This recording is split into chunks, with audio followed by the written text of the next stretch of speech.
Hello everyone and welcome to Diplomatic Channel. I am Amarachi Ubani. The year 2019 is certainly already behind us and we look forward to another round of diplomatic experiences in 2020. But you will agree that there are a number of issues that were left unresolved in 2019 which will have to be addressed at the start of a new decade. Let's recap a little, shall we? The issue of Brexit took up much of discussion in 2019. Will Britain leave the European Union? Brexit was extended twice. Prime Minister Theresa May resigned. The Conservatives picked Boris Johnson to deliver on Brexit. Now, that led to a lot of back and forth in Parliament. Then the British Parliament was prorogued. Boris Johnson had a plan for Brexit. The EU said he had presented no plan for Brexit and that they still recognised Mrs May's document, which was rejected 3 times by Parliament. An election was held, basically to test Mr Johnson's popularity. He won and has promised Brexit with or without a deal by January 31st, though he is said to be working on a deal.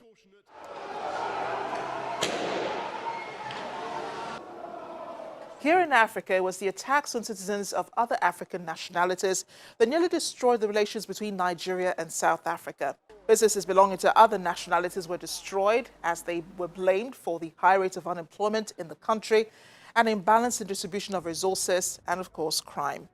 Nigerians believe that they were the target of the attacks and retaliated in parts of Lagos, vandalizing businesses whose franchises were believed to be owned by South Africans. Analysts have argued what to call it. Some said xenophobia, others said it was Afrophobia, while many more still said this was black-on-black crime. Tempers were high, governments called for calm, diplomatic personnel were questioned, the Nigerian government was forced to act, summoning the ambassador and sending the Minister of Foreign Affairs, Mr. Jeffrey Onyema, to South Africa to determine what went wrong and signing of new bilateral ties. The Vice President, Professor Yemi Osinbajo, even called off his visit to South Africa during the time, even though other members of the government were already in the country. President Muhammadu Buhari also visited South Africa a couple of months later for the Binational Commission. Since then, it appears the storm has subsided. Thankfully, no Nigerian life was lost during the attacks in South Africa, and no South African was hurt here in Nigeria. But the incident reminded Nigerians how unsafe they are and how they saw the free repatriation provided by a private airline as a sign that God wanted them back in the motherland. The Nigerian government welcomed them and attended to their immediate needs.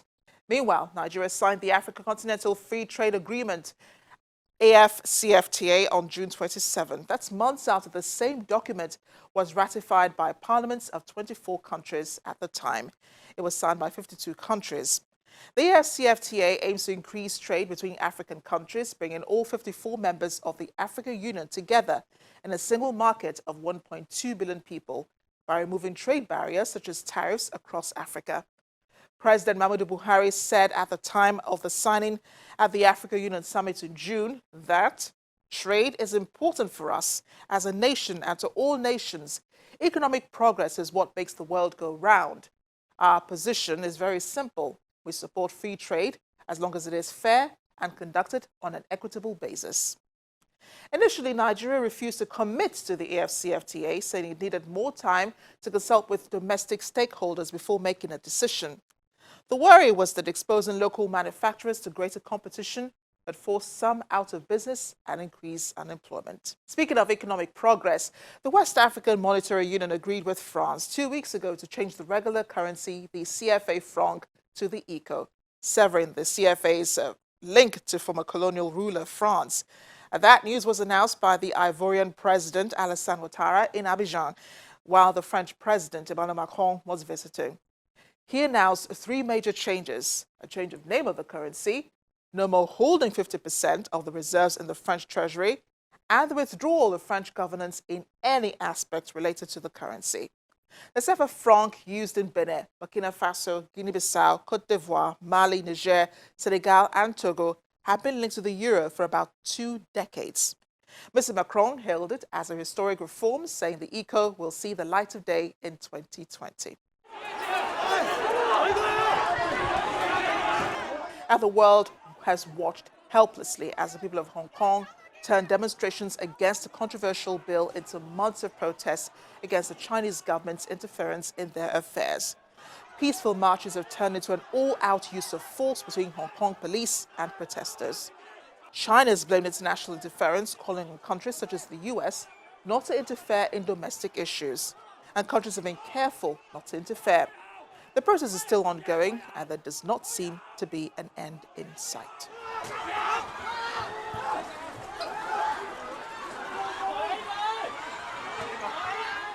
Did you follow the impeachment hearings in the United States? It was a national issue for America, but the world took note as history was made in December when the House of Representatives voted to impeach President Donald Trump. He's become the third U.S. president to be impeached ever, though it is now up to the Senate to determine whether he will stay on as president or be removed from office.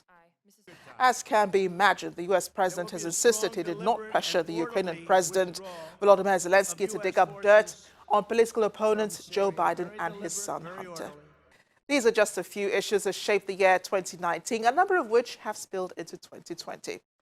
Let's stay in the present a bit as we check in on other discussions in diplomatic circles and return to discuss what could shape diplomacy in the new decade.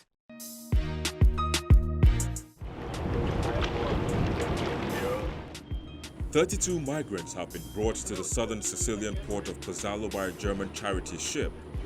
The migrants were saved by the Alan Kurdi in the Mediterranean Sea early on Friday after a distress call went out. NGO CI, which reported the incident, said all of the migrants were Libyan, including 10 children and a pregnant woman.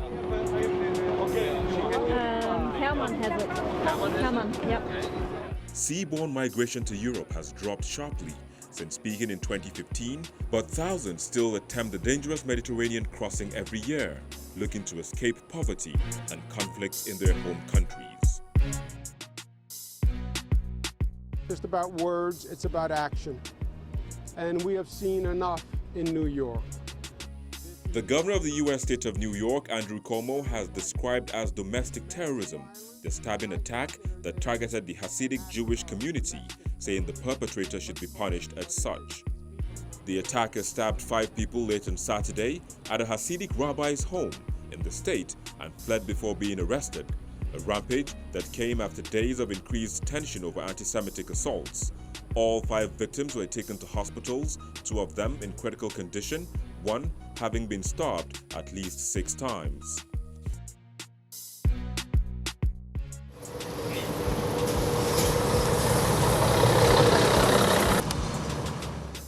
Ukraine and pro-Russian separatists on Sunday carried out an all-for-all prisoner swap as hopes rise for a peaceful resolution to years of conflict. In an industrial town near the front line of the Ukraine conflict, fighters from both sides began returning home in an all-for-all prisoner swap agreed between President Vladimir Zelensky and Russia's President Vladimir Putin. That agreement has seen dozens of exchanges from both sides and is likely to be hailed by President Zelensky, who won a landslide election victory in April, as proof that he is making good on his promise to bring captured servicemen home. And also Turkey's private forces, the Sadat forces, may be sent there. Experts say Turkey will not be sending massive troops to Libya despite President Tayyip Erdogan's promise of military support for the embattled government of the North African nation. The president had announced that Ankara will send forces to Libya at the request of the UN-recognized Libyan government of national accord in order to fend off the country's east-based army, led by Khalifa Haftar, which is supported by Russia and some other Middle East nations. Welcome back. We're done with the past and are now looking forward. I had a chat with Director General, Bolitac Center for Diplomacy and Strategic Studies, Professor Bola Akinterinwa, on the issues that will shape diplomacy in 2020. Professor Bola Akinterinwa, thank you for joining us on Diplomatic Channel to review, or rather to make projections for the year 2020 as it concerns diplomacy. I think we should begin with one of the most recent topics, which has to do with international interference and the rule of law. The U.S. did call out Nigeria concerning rule of law when the then Attorney General of the Federation was removed and was replaced ahead of the general elections. And then again, just a week ago, they also called out the Nigerian government on the detention of the convener of the hashtag Revolution Now protest, Mr. Amoyele Sowore. Where do you think this is all leading, and what is Nigeria not reading between the lines? I think that there are two issues in the question you raised. The first one borders on international interference at the level of the United States. The second one is the rule of law. Now, in terms of international interference at the level of the United States owes it a duty to protect its own foreign policy interests, which is the advancement and protection of democratic values the world over. That is what they believe that they are bequeathing to the whole world. Secondly, human rights has been empirically elevated to the level of a peremptory norm of international law, which requires all the member states of the international community to respect. So in this case, whenever and wherever the issue of a violation of human rights is raised, there is no way America and other allies will not want to quickly interfere, not to even talk about intervention. Interference in this case, it can be permissible, it can be invited, but whichever country has its own interests at stake can take advantage of the position of the international community to want to quickly interfere. The second aspect of the issue is the rule of law. President Muhammadu Buhari strongly believes, but wrongly too, that political governance can be managed, can be conducted in such a way that there will be neglect or disregard for rule of law. Rule of law is supposed to govern, political governance. Even when you are talking about the need to protect national security interests, that should still be done within the framework of respect for rule of law. But for him, as he told the people of Nigeria, the good people of Nigeria, that, look, national security interests should come first. That is fundamentally wrong. That is the first area where he's not reading well, within, between, and among the lines. International community will normally frown at any violation of human rights first, and any disregard for rule of law.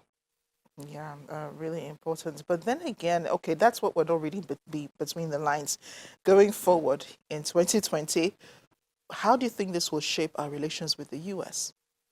In this case, it's most likely to both positively and negatively affect Nigeria-U.S. relations.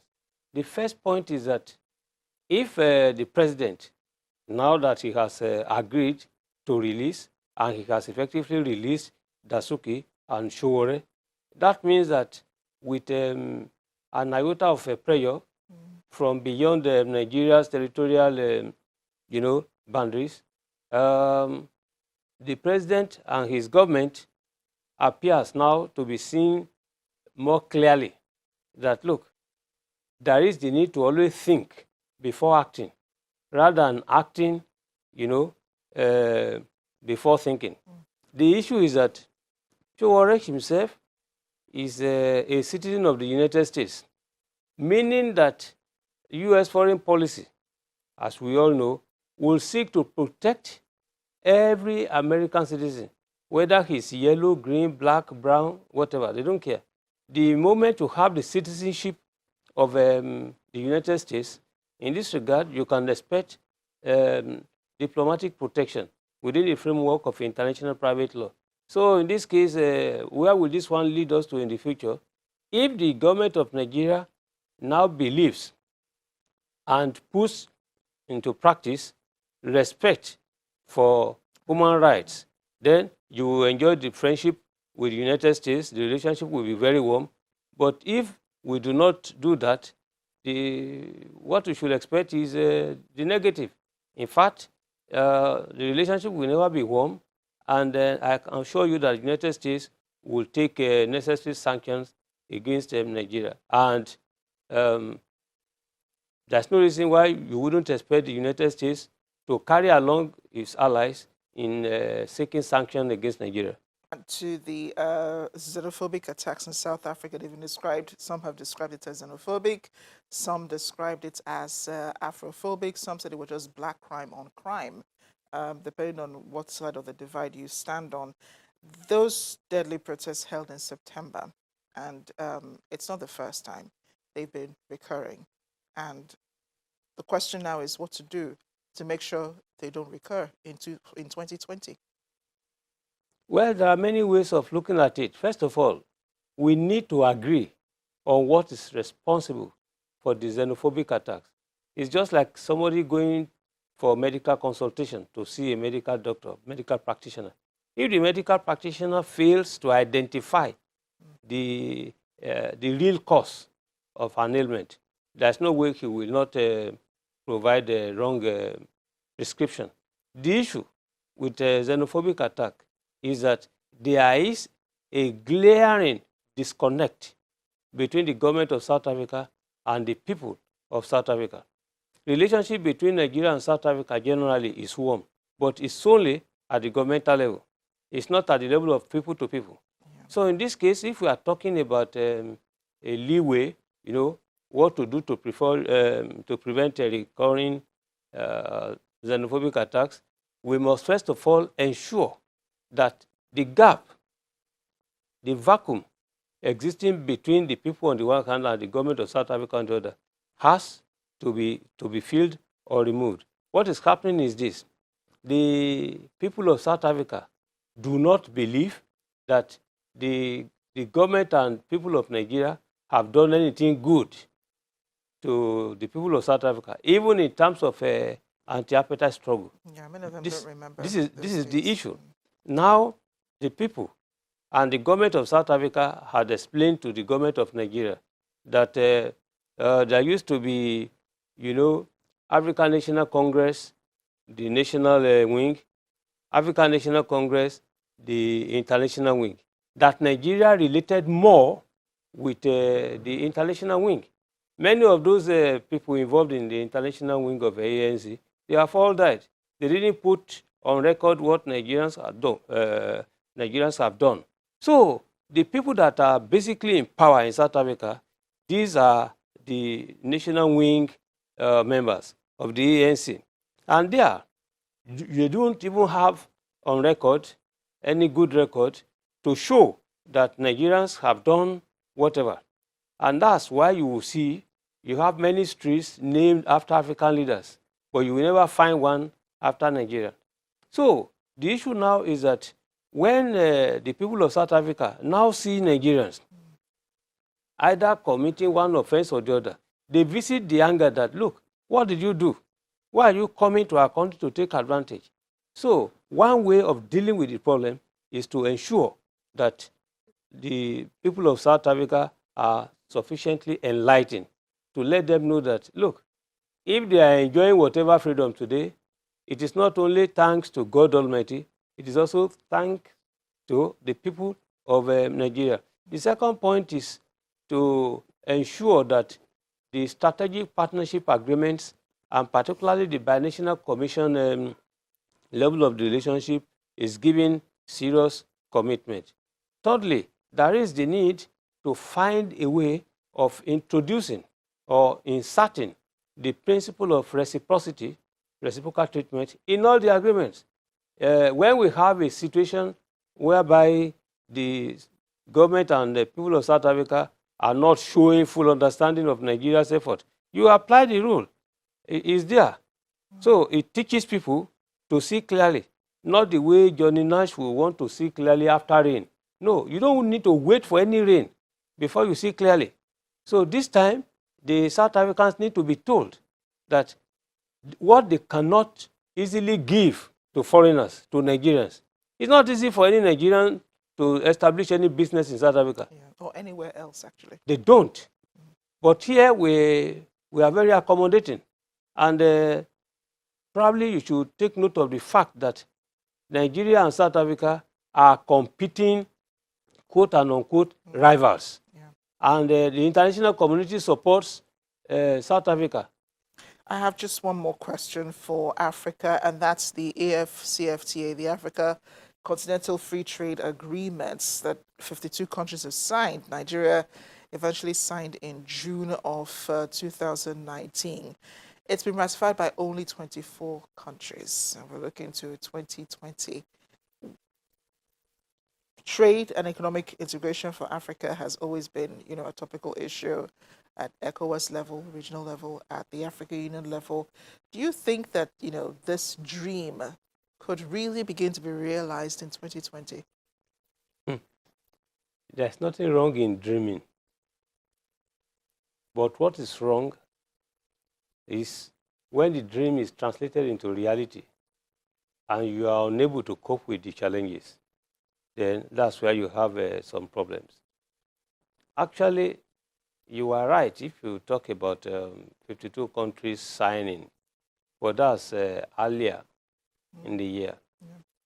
54 countries, as of today, at least are on record to have signed. You are equally right to talk about 24 ratifications. Yes, in this case, with 24 ratifications, the African, Free Continental Trade Area, as an agreement, is already in force because the number of ratifications required is only 22. So if you have 24 already, then it becomes operational. As a matter of fact, in the last summit of the AU held in Niger, the operational phase already is there, it's begun. So, can we move forward? Can we really translate the dream into action? I would say yes, if the two critical issues of, the rule of origin and the trade agreements are actually resolved. They are the two main issues that are still outstanding. If you look at it, look at the issue of a rule of origin, for instance. What is it that is the issue that is problematic at the level of Nigeria's relationship with the limit 12 countries? Why did we close border with the Republic of Benin? It's simply because of the problem of a rule of origin. Now, Benin Republic is on record to be importing, goods that are never intended for consumption in Benin Republic, but directly meant for re-export to the Federal Republic of Nigeria. So in this case, that is rule of origin. Now, what could not be exported directly to Nigeria are being exported to some African countries with the ultimate objective of rerouting them towards Nigeria. If you take again the EPA, the Economic Partnership Agreements, done at the level of the European Union and the ECOWAS countries, you will discover that the Gambia and Nigeria are the two countries that have not actually appended to their signatures to actually ratify. And as a matter of fact, even though the number of ratifications had been reached, has been achieved, they couldn't function very well with that. Why? Because Nigeria is the main targeted market for everything.